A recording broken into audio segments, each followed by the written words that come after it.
All right, folks. I appreciate you watching. Um, I've been doing some correspondence with Glenn Miller, who is the inventor of the Viking rim, and that's sort of what this video is here to show today. Which is, I told Glenn that I would sit down and do kind of a video A/B comparison number one with different banjos, as well as to kind of give a overview of the rim. So one of the things I want to do before we get to the comparison and actually in place in a banjo is show what the Viking rim is. So you've got three main segments in a Viking rim. So you've got a bottom, got a top, and you see Glenn's actually marked these for me. And then you've got a midsection, and you'll see the pegs in a minute. One thing to notice, right, so your bottom and your top, they're about that thickness, and your mid is much thinner. The holes are not drilled through on the bottom or the top, whereas they are through holes in the middle. And so on one plane, the importance of the Viking rim's design is the way the end grain of the different segments fit together.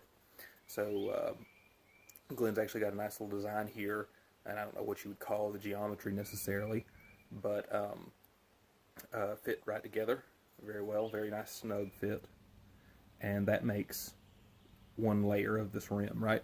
So then you start stacking, you got a middle and a top as well that do exactly the same thing, same profile. But to me, the beauty of this rim, and the thing that kind of sets it apart from something like the Tony Pass rim, would be the pegs and how they interlock within the overall system. So just one segment of how this rim fits together, and you can see I've already got the pegs in and put it in. So there's a bottom, there's a mid section, and now if I want to put on a top, I can put a top on just like this. So there is one segment of a Viking rim. And you can see, right, so if I had more, here's another bottom, right? So if I want to put it right there, that's how this thing's going to continue to fit together. Likewise, and actually, of course, it's got the reverse profile, so I can't fit it in here, but top same way, right? So that is the general construction of a Viking rim.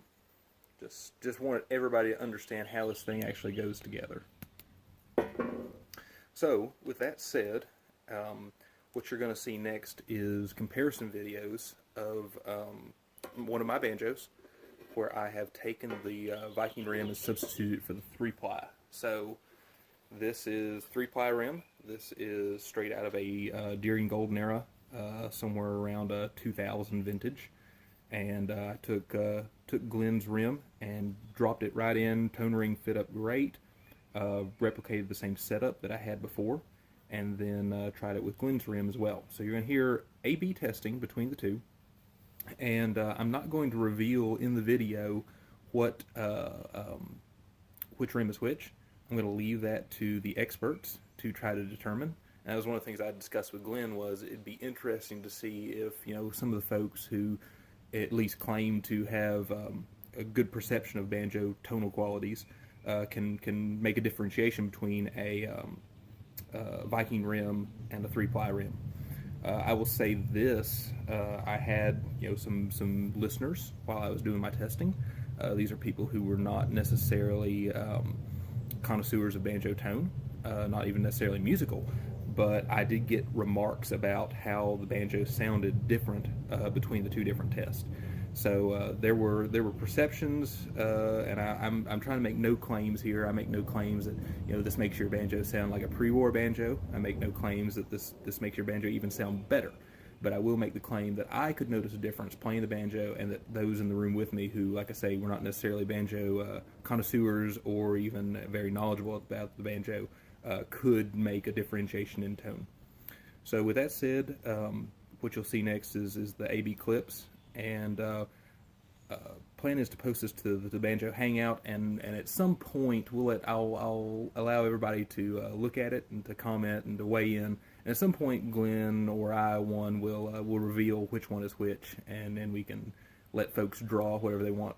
With that said, of course, invite and appreciate your comments or questions.